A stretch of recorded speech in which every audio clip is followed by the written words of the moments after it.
I mean, the most important law is polarity. That there's always an opposition to everything. Хорошо понимать, что самая главная вещь здесь это полярность, что все находится в оппозиции друг к другу. So if you fall in love with someone and you're very in love and you think and you promise yourself and the other one that you will stay in love for all your life, this is nice, this is the beginning, hot love. But the end very often is cold hate. How happens? This is polarity. Ну, например, когда мы влюбляемся, мы все готовы сделать для другого человека, мы обещаем ему любить его всю жизнь. Проходит некоторое время, и все меняется, и превращается в другую крайность. Это называется полярность. Or even in politics, if you think of George W. Bush, this ex-president, this crazy guy in the United States, he wanted to get rid of all terrorism on the world. And by fighting terrorism, in the end, it was 6 times more terrorism than when he started his crazy campaign. Как с президентом Бушем, бывшим президентом США, который проводил политику борьбы с терроризмом, и она была столь жестока и столь серьезна, в кавычках, что в результате это привело к развитию терроризма во всем мире в значительно большей степени.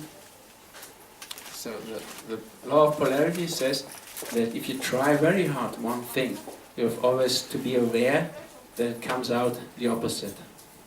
И когда мы любим что-то, и когда есть полярность в любви, тогда мы знаем, что рано или поздно это приведет к тому, что все изменится, возникнет полярность, другая крайность.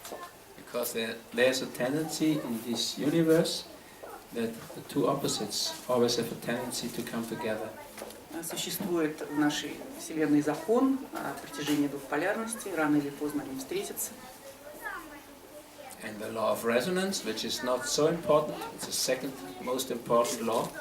Although some people, like in The Secret, call it the most important, but in my opinion it is not. But it helps us to understand why we get these illnesses we get, those partners we get. This is not by chance, it's by resonance. Также существует закон резонанса, и все, что с нами происходит, происходит не случайно, и тех любимых людей, которые мы привлекаем к себе, и те болезни, которые мы привлекаем к себе, это все заложено глубоко в вибрациях состояния человека, и привлекаются они к нам по закону резонанса. And then there's a third law that says that everything is just present, already present in the beginning, like Hermann Hesse said, that in all beginning there's a miracle. So even science can now, these days, tell us that these laws are true and that the world functions like that. Также существует третий закон, который говорит о том, что все уже присутствует, все пребывает изначально, и то, что есть, было всегда. And there's a fourth law said that in Latin it's called pars pro toto. It means that in every small part, the whole thing is already enclosed. Like in every cell is information for the whole body. Известно также, что в любой части вещества присутствует все вещество, и какая бы малая частица не была бы представлена, в ней заложена вся информация обо всем.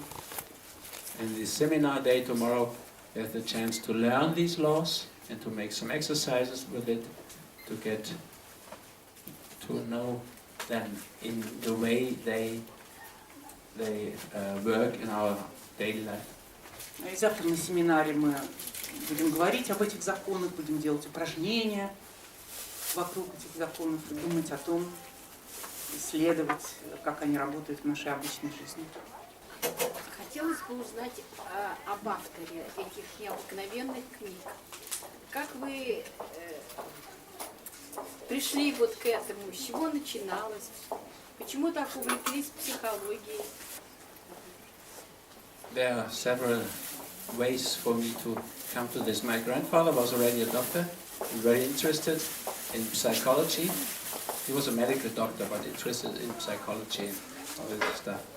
Конечно, несколько путей привело меня к этому. Мой отец был врачом, и он интересовался психологией.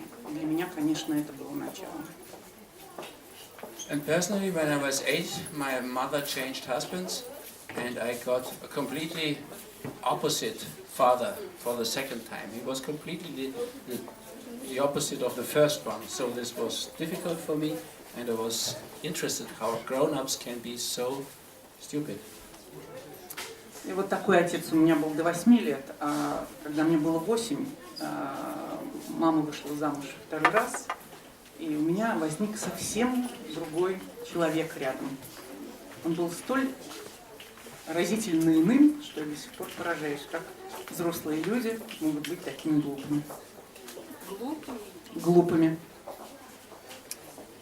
So, and there are some other tracks into this. When I started with medicine, I expected something completely different from what I experienced. The first 5 semesters we had only to work with physics, chemics, and the dead body.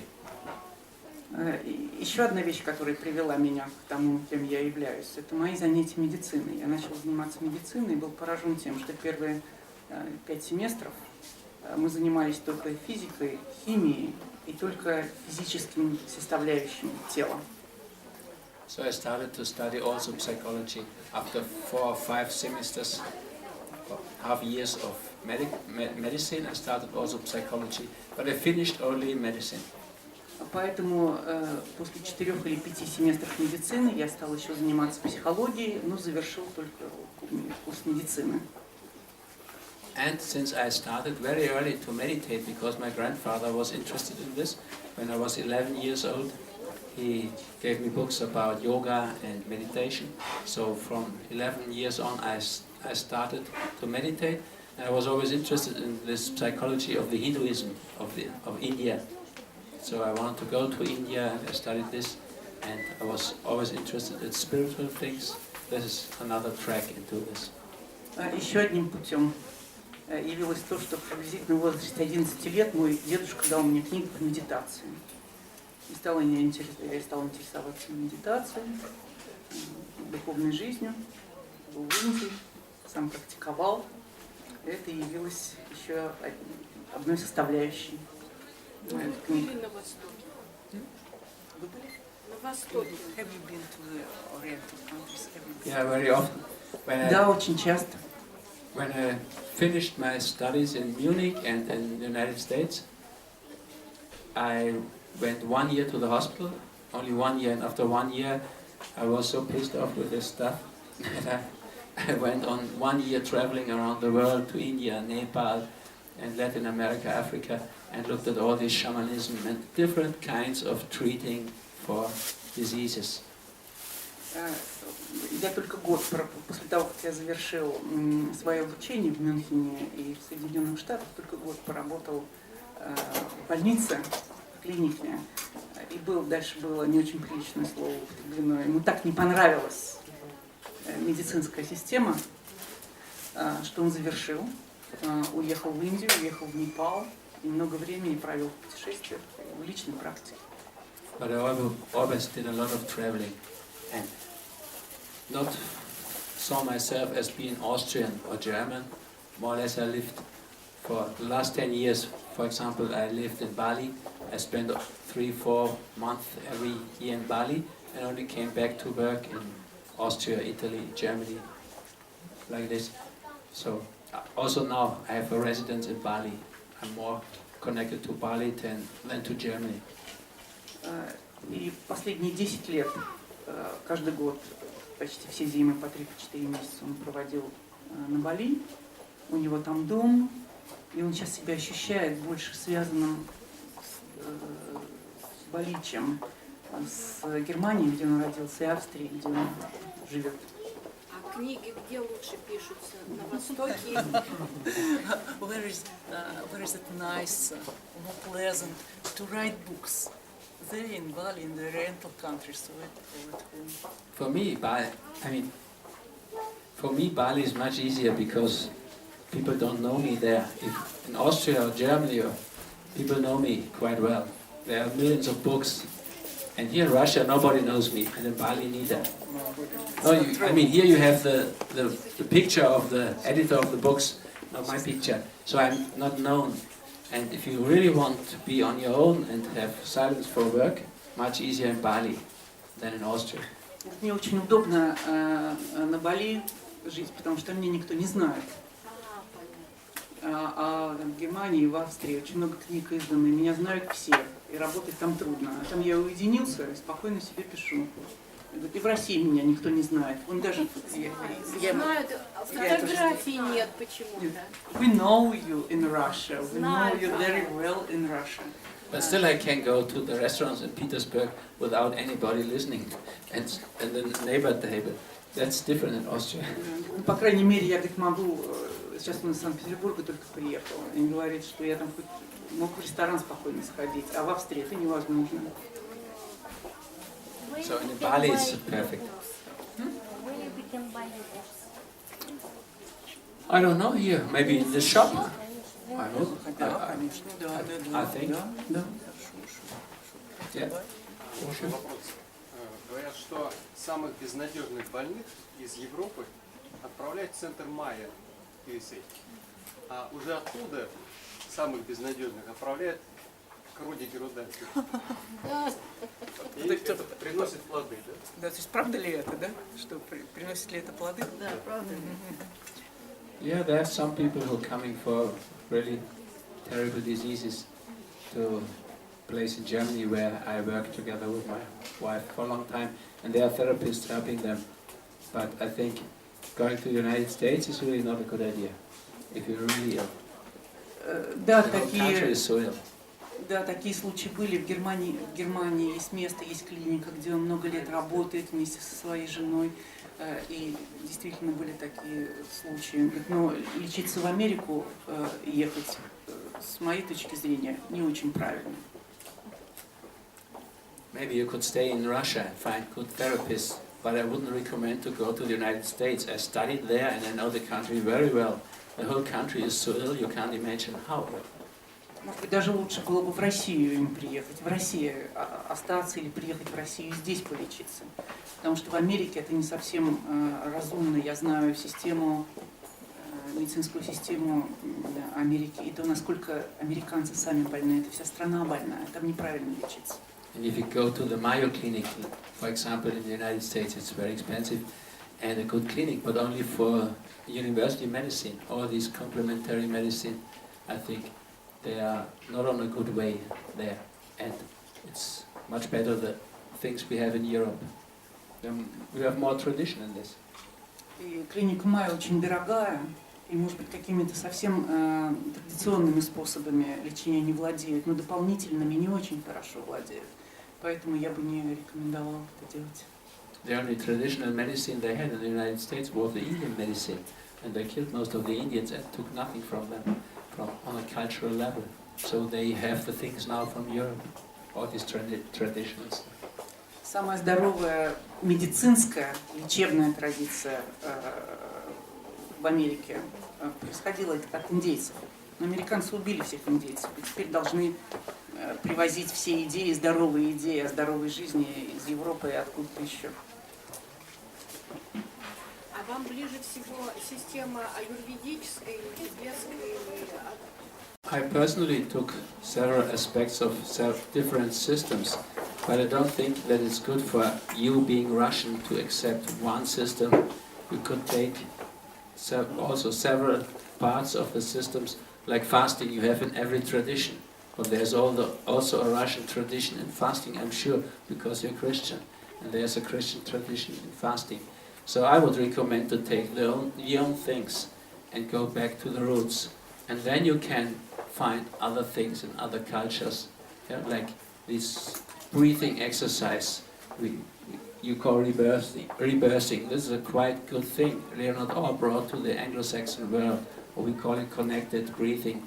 This you can take in, and I think there's also a tradition in Europe.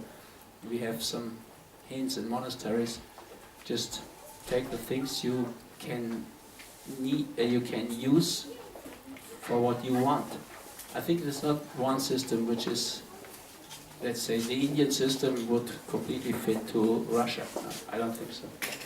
Для себя я использую разные типы направлений медицинских, там, и аюрведу, и тибетское направление. Я считаю, что важно выбирать для себя подходящее. Вам важно выбрать то, что подходит к вам.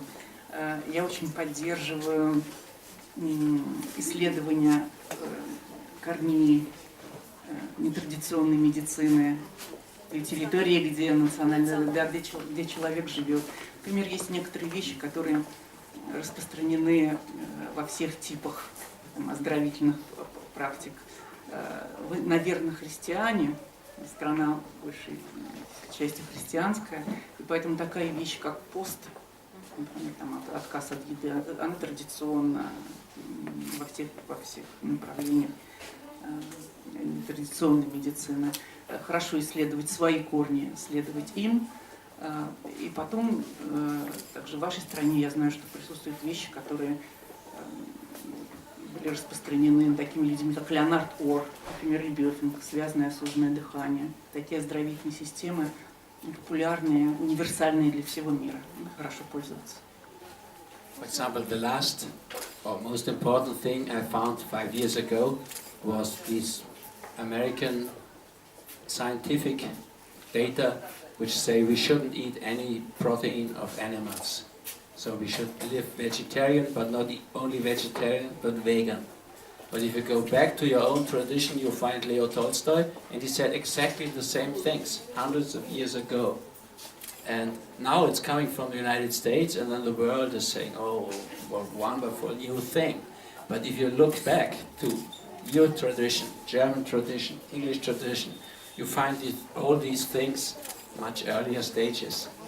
Nowadays we just accept them if they come from the United States, but I don't think that is necessary. You have the old things. В частности, распространение вегетарианства. Там несколько лет назад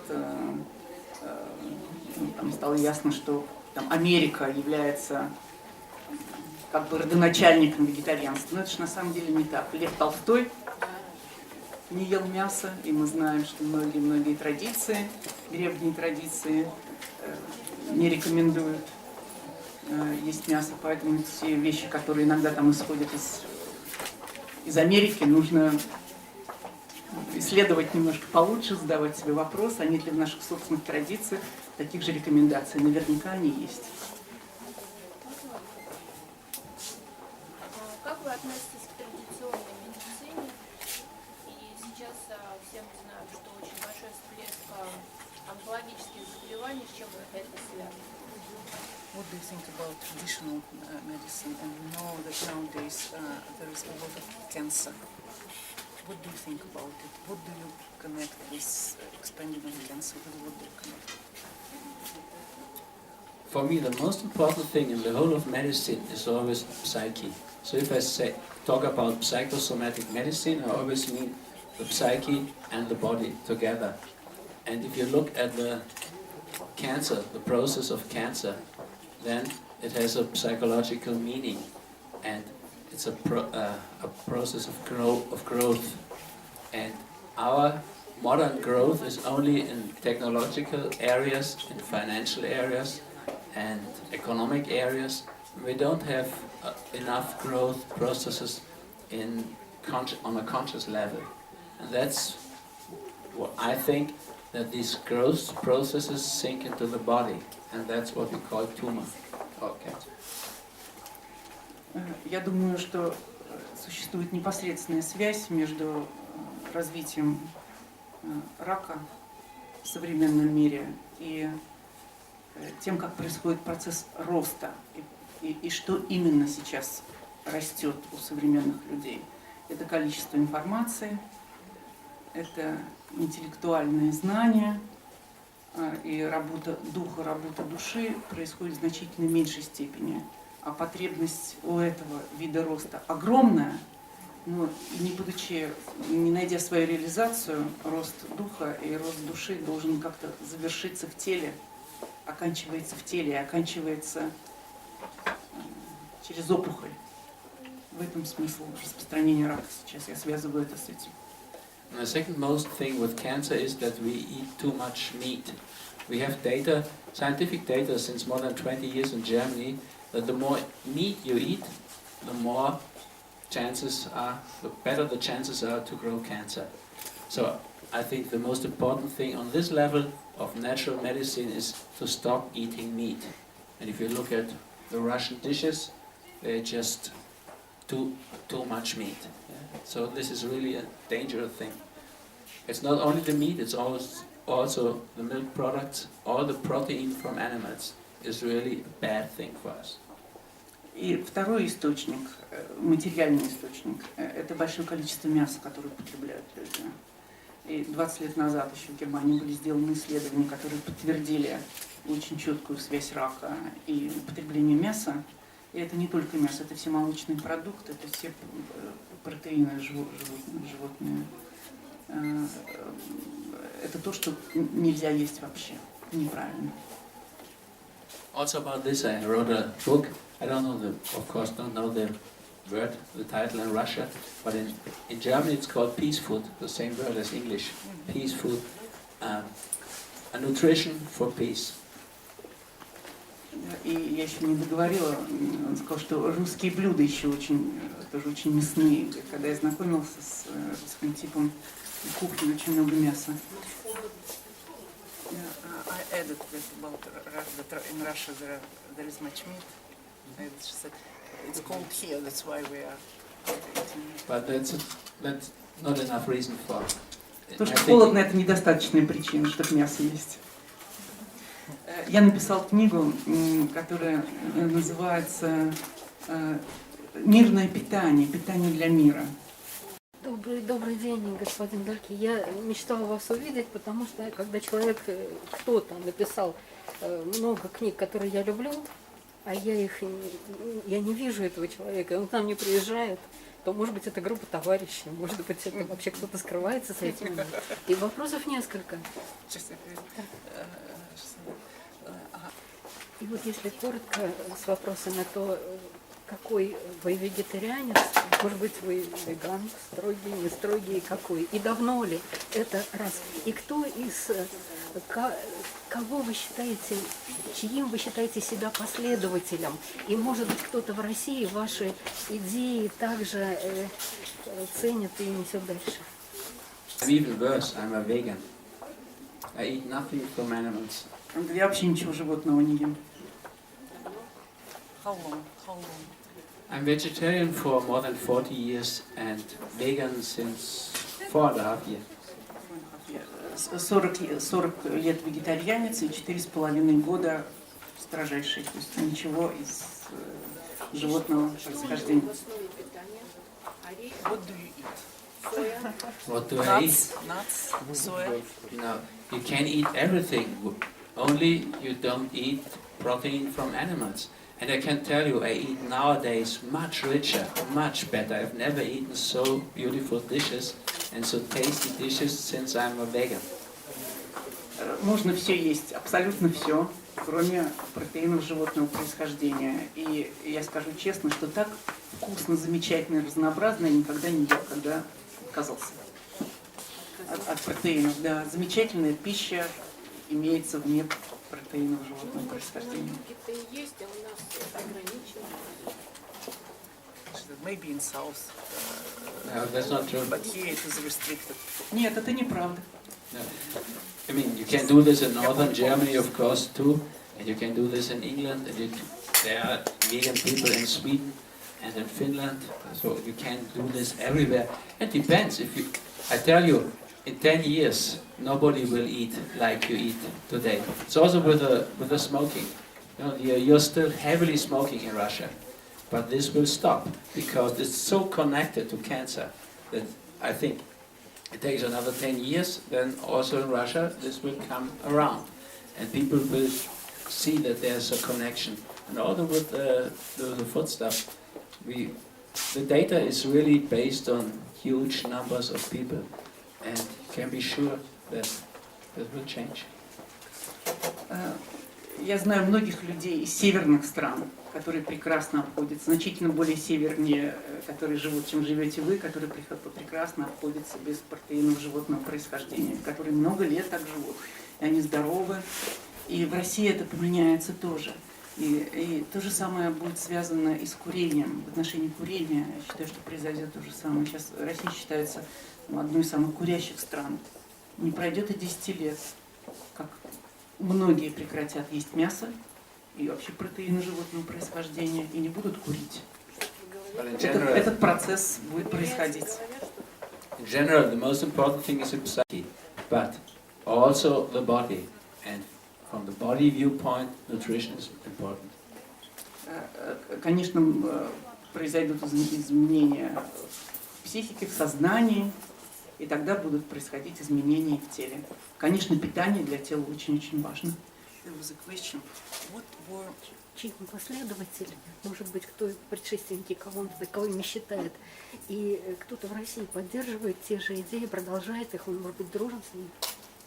I know nobody in Russia who follows this. I know 2 Russians, but they're in Germany. Я не знаю никого в России, кто прям был таким прям последователем. Я всего знаю 2 русских, они в Германии живут. But when the Beatles they started to go to India and went to Maharishi Mahesh Yogi for meditation, George Harrison did this.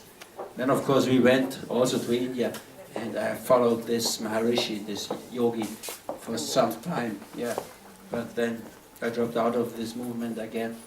I was in Pune with Bhagwan, who's another Indian guru, for also almost 1 year. But it had nothing to do with my medicine. It was just for the spiritual development, for my meditation. The medicine I just found everywhere and looked everywhere, and I think the basis is the same everywhere. So shamanism around the world is the same. We need not go to find it only in America. Я занимался тем Махариши в Индии. Некоторое время провел там и изучал этот тип медитации. Некоторое время провел в Пуне. Бхагавана Раджниша. Да, занимался там. Я оставил эти движения, хотя это было интересно и полезно. Мне интересно все, говорит он. И то, что я выше перечислила, это не так связано с моей медицинской практикой, потому что я широко интересуюсь всем, там, шаманизмом в том числе. Но то, что было выше перечислено, это для моего, я употребляю это для своего духовного развития в меньшей степени. Потом уже идет медицина. Я не узнаю там медицину, я узнаю там себя. Все-таки хотелось бы услышать какое-то имя. Никакие идеи не появляются с нуля. Кто-то зародил в нем вот это направление. Что учителя? There are no ideas who appears just like them. Maybe there were people, some teachers or somebody who inspired you, who gave the impetus to. There were some medical doctors in Germany, old medical doctors, one in Namibia also, and I learned a lot from the books of C.G. Jung, Paracelsus, Hildegard von Bingen.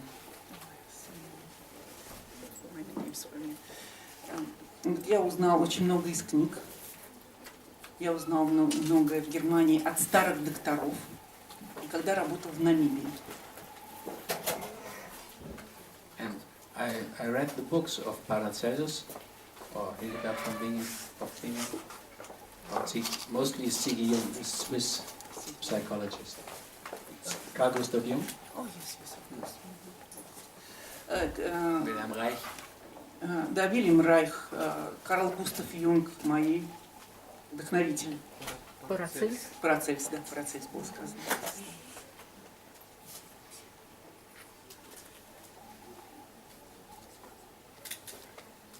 Questions, answers?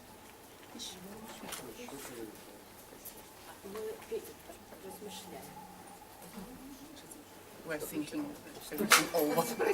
Что твоя книга «Наследство» — это некое испытание. Это на своем опыте. Что испытание? Наследство? Наследственность? Нет, передача наследства. Передача наследства. В прямом смысле вещественная. In your books you wrote about heritage. When, let's say, a father or somebody gives to son or daughter some material things. Can you speak about that? Yeah. It's a book about the money, psychology of money, I think. Книги о психологии денег я об этом писал. The heritage, of course, is something we are used to, and we live with this idea. But on a psychological viewpoint, it's a very bad idea, in my opinion. Да, в обычном мире, в материальном мире передача наследства существует, но психологически, с моей точки зрения, эта идея очень плохая. So if I look at my own family, we were 4 children. My mother is 86 now. В моей семье 4 детей, моей маме 68 лет сейчас. And I'm the only one who didn't take any heritage. 86. So I didn't take any money from them. I was free from the beginning. You were the first child. I was the first child, Да, but я был we are первым 4. ребенком. Он был первым ребенком. Я свободен от наследства. То есть я бы мог претендовать на него, но я считаю, что мне это неправильно, что это не подходит. 4 детей в семье. 4. Он первый.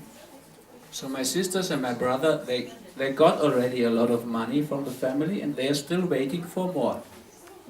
Там мои сестры и мой брат уже получили очень много денег от семьи и продолжают еще ждать. So in a way, they are waiting for my mother to die. То есть фактически, что они делают? Они ждут, когда мама умрет. But you know, my mother is 86 and driving bicycle. Still, А моей маме 86, и она на велосипеде ездит.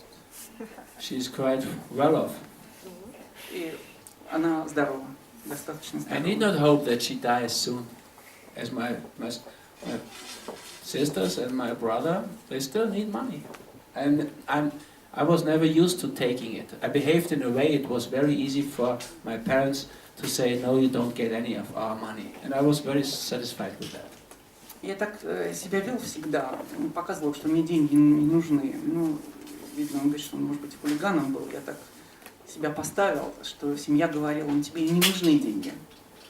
I never had to do what they wanted me to do because I was free of them.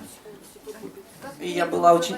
Про это, что деньги не нужны, и как себя убедить, что... Я всегда был очень свободен, говорит он. Я не думала, я считаю, что это неправильно. Хотя мои сестры и брат ждут, продолжают ждать денег от родителей. What is the name, the title of the book about it? In German it's called The Psychology of Money. I think it's combined in a book here in Russia with another book. Could be this, with the apothecary of the soul or something, is the combination. В Германии это психология денег. Книга называется «Психология денег», а здесь она сочетается, да, с какой-то? Maybe it's this, I don't know. Да. This one. А вы ему расскажите наш анекдот, который к ним очень хорошо подходит. На вопрос о здоровье отвечал: не дождетесь. There is a joke in Russian about the question on the question about health. How are you? The answer was, you will never get what you want, so don't even wait for me to die. Okay. You Yes. must say. Yeah, my mother didn't say this, but I think it's true. Да, я думаю, что это так, и моей маме правильно было бы так ответить.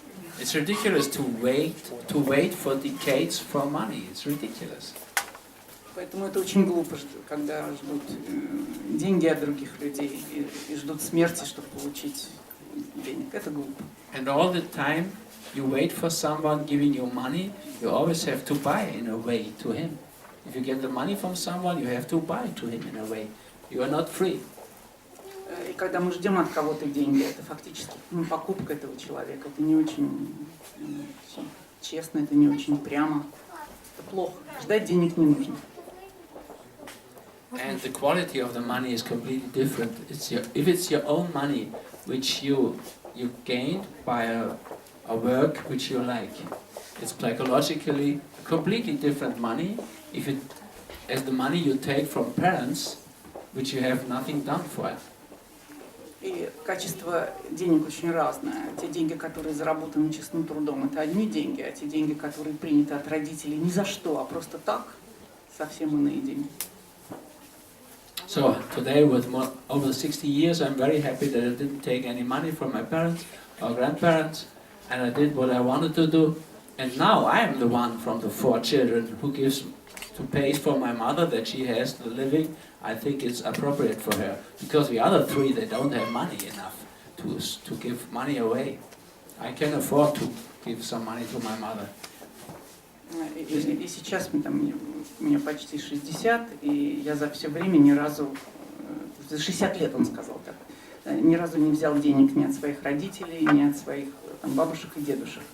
И в семье нас 4 детей, но при этом я единственный, кто сейчас помогает жить маме, родителям, потому что остальные сестры и брат не имеют достаточно денег для того, чтобы достойно содержать маму. То есть маму поддерживаю я сейчас. Разделяет ли ваша семья ваши взгляды, то, о чем вы пишете в своих книгах, ваши рекомендации, которые вы пишете? Как семья своя, так и родительская? My mother is sharing these views. She's also now it's 86. She's vegan. My father has already died. Отец умер, мама 86, разделяет идеи питания. And the sisters and my brother, they resisted for some time, but now, becoming older, they come in the same direction. Same with me. Да, они одно время сопротивлялись, а сестры и брат одно время сопротивлялись, сейчас понемножечку тоже в том же направлении. В том же направлении двигаются, что и я. But the new family I live with, my partner, for example, she even was vegan before me. А моя новая семья, моя жена Рит, мой партнер, с кем я давно, она начала быть веган еще раньше, еще до меня. And the group I'm living in, I put all the money I got from speaking and writing into a center in southern Austria. It's a small village, and all the people there, we live completely vegan. The same idea, you know from Tolstoy, he had the same idea, and he started such a thing. We do this for some years now. И у нас на юге Австрии есть поселение, и все деньги, которые я зарабатываю своими выступлениями и книгами, я помещаю туда. И там живут еще люди другие, которые разделяют мои убеждения. Они также питаются. То есть мы развиваем целое здоровое общность, здоровое. Вы живете в этой же общине? Do you live there yourself? Do you live in this community? Is it kind of community? It's kind of community, yes. And we're very proud that on these 11 hectares of land, there was, for the last 30 years, never used any pesticides or things like that. Only biological growing. There was never killed an animal in the last 30 years. And never any meat in our kitchen for 3 decades. Да, я там живу, там еще другие люди, и мы очень горды тем, что там на протяжении 30 лет там не было убито ни одно животное на 11 гектаров земли, и пестициды не применялись ни единого раза. We're living there only for 4 years, but the people before us, they lived 27 years, same style. Мы там только 4 года живем, а сколько там, 26 лет до нас люди там поселились и таким же образом жизни жили еще до нас. The idea to live a very peaceful life together and have an influence on the outside by giving lectures, seminars, writing books and education, giving education. Главная идея – это мирная жизнь внутри и распространение информации по миру, образование мира через лекции, издательство книг. Последний вопрос из личного. Из всех стран, в которых вы побывали, какой наиболее вам комфортно, приятно? What country which you visit? You like more, where it was much more pleasant, more comfortable for you? The countries where you traveled or where you lived? I was born in Germany, mixture of Berlin and Hamburg from my parents, and I decided that Germany wasn't the best place for me. So I went to Austria and became Austrian. Родился в Германии, что там был Гамбург, Hamburg you said, and Берлин. Hamburg and Berlin are the cities of my parents. Эти города, откуда его родители. Ему жить не понравилось в Германии, он переехал в Австрию. And I tried to live in the Philippine island for half a year. That was not my place. It was not my culture, but a very beautiful place. Пожил на острове на Филиппинах полгода, понял, что не мое место, там было красиво, замечательно. The last 10 years, 11 now, I spent the winter time in Bali. This is a very beautiful culture, the Hindu culture of Bali, the Buddhist influences, but still it's not my culture. I'm a Christian, and so 4 years ago I came back and decided for Austria.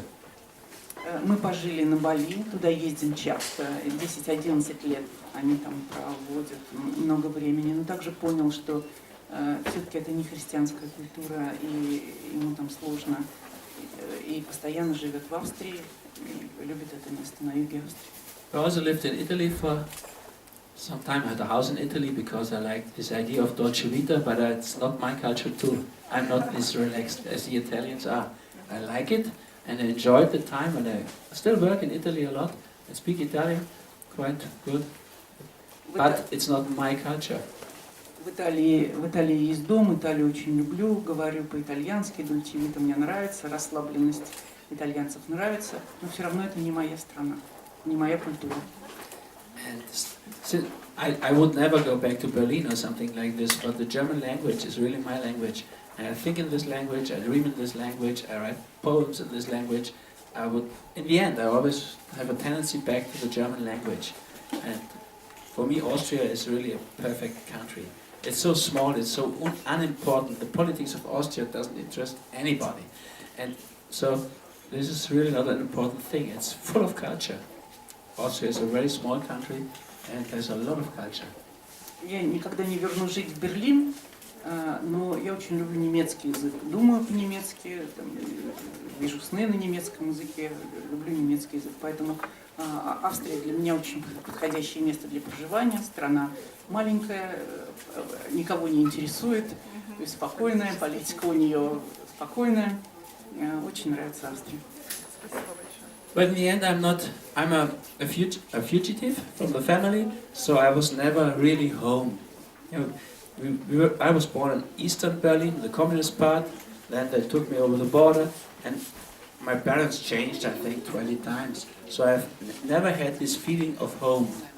So I decided for looking for the best places for me in the world, and enjoyed very much travel around, and it's easy for me to feel at home. So if I work for 2 months in Italy, I really enjoy eating Italian, of course also with no animal protein, but it's easy in Italy, and I have friends in Italy. I like being there, and I would recommend this way of living, because you're not frightened so much. You know, I've traveled so much. I didn't need to go to the military because I knew that there were no enemies on the other side of this iron curtain. We were trained in this. That, for example, in those days you were the enemies, and we were really trained that the East Germans are really dangerous guys. But since my family was there and I was born there, I knew a lot of people. So I never put 2 years of my life to military. I fought with them for 10 years not to do this, and it saved me a lot of time and energy, feeling like this. Что я забуду, вы напомните. Он был рожден в Восточном Берлине, и это сыграло очень большую роль, потому что родители переезжали в другую часть Берлина, и переезжали очень много. И у него с детства было переживание, что он везде как дома. не нравился, но куда бы ни переехали, он был вынужден адаптироваться, был вынужден учить себя чувствовать себя хорошо в любых местах. Много переезжали. Поэтому сейчас, когда он, допустим, проводит много времени в Италии, ему там очень нравится. Там друзья, ему нравится кухня, там очень легко быть строгим вегетарианцем, не употреблять протеин животного происхождения. Но то, что во всем мире говорили о том, что те, кто рождены на Востоке, в восточной части, в Восточном Берлине, что там стена, что закрепощение сознания существует. И на многих западных людей это повлияло. А на меня это никак не повлияло. Потому что я там был рожден, я знал, что на самом деле ничего подобного нет. Поэтому везде, где бы я ни ездила, много путешествую, живу и там, я себя чувствую очень хорошо. У меня нет ограничения по пребыванию в каком бы то ни было месте, в частности, из-за такого вот необычного рождения. That's also part of this history. The good side of the bad history. I was educated by my father that the worst thing that ever happened to the world was the German fascism, and that we all should pay very well attention if it starts again, that we get out of Germany in time, because the family didn't do it, and then one was killed and one was put in prison. They had a real bad time in fascist Germany. So we were not educated. It's a proud thing to be Germans, but the opposite. We were educated. Pay attention. The worst thing that ever happened in history was German fascism. So get out in time. Know how to get out. And this, I think, for all the 4 children, nobody stayed in Germany from them. They all went to other countries. Но была еще одна сложная история в образовании меня. Это когда меня учили тому, что фашизм это ужасно. Это плохая история, но у нее есть хорошая сторона. Плохая фашизм и то, что, может быть, действительно нужно в какой-то момент будет быстро уехать из страны. Меня в этой энергии держали с детства. Учили этому, что можно быстро уехать. И я научился быстро уезжать. Do you know about Eckhart Tolle? Eckhart Tolle. Of course. What do you think? What do I Скажите, знаете ли вы Экхарта Толле? Что вы думаете об этом? I read the first book of Eckhart Tolle, The Life in the Here and Now, and I enjoyed it very much. Я прочитала его первую книгу, и она мне очень понравилась. I think he had a very important, very worthwhile contribution to the world with this book and the next one. And I always enjoy his texts and his films I see on YouTube. I never met him personally, but his history is very impressive too. So I like his ideas. Мне очень нравятся его идеи, я читала его книги, я думаю, что это колоссальный вклад в развитие мира. Я не встречала его лично, но идеи мне очень близки, книги считаю очень важными.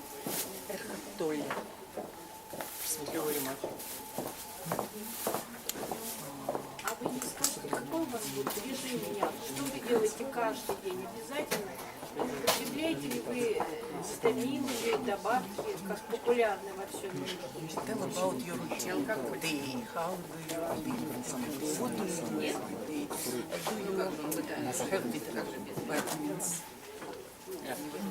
So, if I can really live like I want, these 3 to 4 months in Bali, I get up very early and drink some water. Что я обычно делаю, там, когда у меня там хорошо, скажем, на Бали, например, где я по 3-4 месяца могу жить стационарно. Я встаю рано, пью воду. So I get up around 5 o'clock or something. Встаю в 5 часов. Hot water or what kind of water? No, just cold water. Oh, in Bali it's so hot, cold water. Холодную воду, там очень жарко.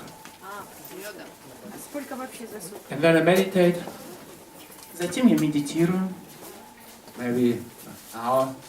может быть, час, около часа.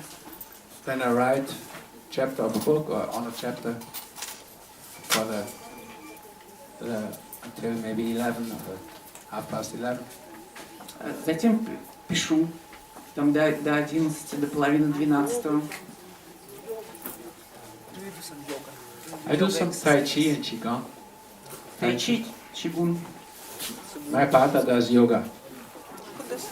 Rita does yoga. Рита, супруга, делает йогу.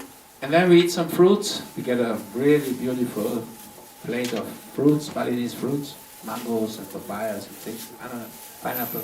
А потом фрукты, на Бали прекрасные фрукты, целое блюдо прекрасных фруктов. Манго, бананы, ананасы. And then I write again, or we do some walking. Потом опять пишу, или мы идем на прогулку. And in the afternoon we do more or less social things, visiting friends, or in the evening. I do some sports if I have time. If I have time, I swim around 40-50 minutes, really swimming. Иногда встречаемся с друзьями, иногда часто спорт, плавание, минут 45. And in the afternoon we're meeting friends, looking at movies, and do meditation again. Днем встречаемся с друзьями, фильмы смотрим иногда и опять делаем медитацию. Fortunately, I not need so much sleep, so I can read in the evening. К счастью, мне много сна не нужно, поэтому я могу по вечерам допоздна читать. Много читать. Обед и ужин. Your lunch and dinner? Do you have? I eat these fruits at noon, and we go to lunch with friends or invite them or so. And I don't eat so much. I did this light eating process 10 years ago. Since then I don't eat so much. Like this Russian lady, Shadalova, says, I eat only maybe 400, 500, 600 calories. Do you know? Шаталова, Галина Шаталова. Yeah. В 12 фрукты, потом днем может быть какой-нибудь ланч, какой-нибудь обед. Ну, мы едим очень мало. В России есть известная женщина Шаталова. Вот так же, как она, я ем очень мало. How many calories you said? I don't count the calories, but I think there are days where I eat 300, some other days I eat 5 or 6. If I eat something wrong, I don't eat anything. Специально калории не считаю, но могу предположить, что иногда в какой-то день это 300 калорий, когда-то 500, когда-то 600, ну, вряд ли больше.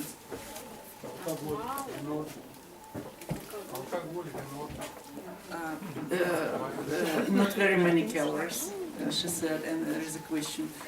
Alcohol, wine. I drink if someone has birthday, I drink some champagne, but not really drinking alcohol. I mean, not regularly, maybe I drink. We are living now in a wine region, so if I at home in Gamlitz in this center, maybe we drink once a week wine. But I'm not very fond of alcohol. I think it's one of the most stupid drugs you have. There are much more better drugs, but I don't use any drugs anymore. Anymore? Means that you use Of course, I was a hippie.